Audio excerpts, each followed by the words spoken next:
So welcome to Tackling Air Pollution at School, TAPAS. This is a new network set up to investigate air quality in schools and around schools. Air pollution is widely known to have a range of nasty effects on children's health, so affecting their lung development and making asthma worse, even causing asthma in some. And research is also beginning to point towards effects of air pollution on the developing brain.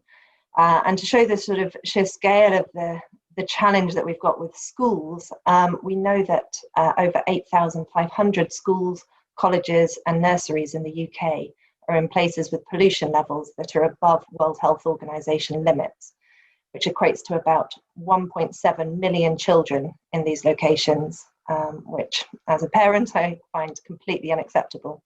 But we know that it is possible to improve air quality in and around schools, and that's why we must act now, and why it's so important for this network to come together to share the knowledge about how best to tackle air pollution in schools and to improve the life chances of our children. So we really need a network to tackle this problem because we need expertise from lots of different places. So for example, we need people who are interested in indoor air pollution and also people who are interested in outdoor air pollution and the kind of exchange between those two places.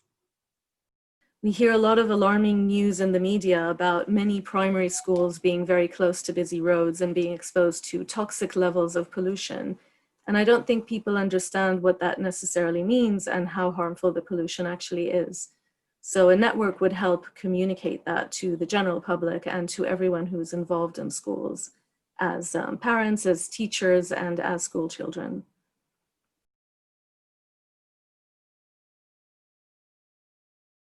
Focus area 1 is kind of trying to establish what the current state of the knowledge is.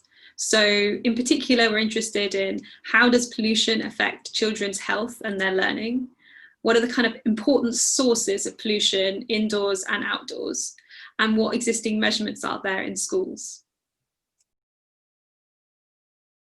So in focus group 2, we're looking at understanding potential solutions to improve air quality in school. And those span both solutions concerning the outdoor environment and those concerning the indoor environment. And these affect sort of a wide range of scales, even indoors, requiring a vast array of expertise that only a network can provide, right from sort of school level ventilation systems to portable air cleaners. And everything that we do has an implication. It may improve certain aspects, but it may have unintended consequences. For example, it may affect energy consumption, or it may risk bringing in outdoor air pollution, or even creating its own chemicals indoors. So it's very important that we have a sound scientific understanding of these solutions before we go recommending them to schools.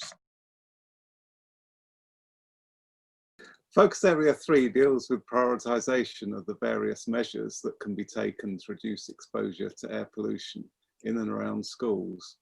Put simply, we want to focus effort on actions that will bring the most benefit to children and staff for the money that's available.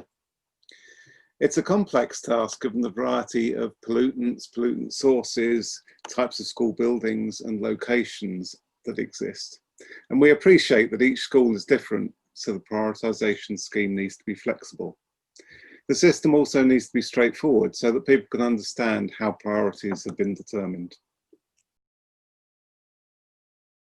In Focus Area 4, we're aiming to support schools to implement evidence-based solutions to impact air quality.